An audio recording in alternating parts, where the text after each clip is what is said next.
Uddannelse, det er en absolut mærkesag for mig. Jeg mener, vi skal tage de råstoffer, vi har fra vores fiskeressourcer, fra vores fjelde og investere i vores hjerner. Vi skal blive klogere, og vi skal blive dygtigere. Vi skal investere i vores børn og unge først og fremmest. Derfor må vi styrke folkeskolen i Grønland.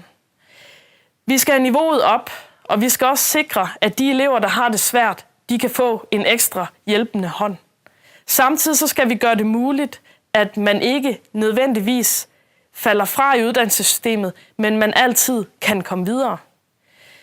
Det er en mærkesag for mig, at man skal kunne tage en skolepraktik, for eksempel, hvis man ikke kan få en praktikplads.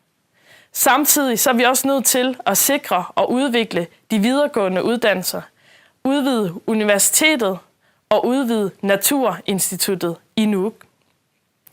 Jeg er stolt af, at der er så mange uddannelser i Grønland i dag, men det er en forudsætning for, hvis vi skal klare os godt i fremtiden, at vi fortsat prioriterer uddannelse højt. Det gør jeg.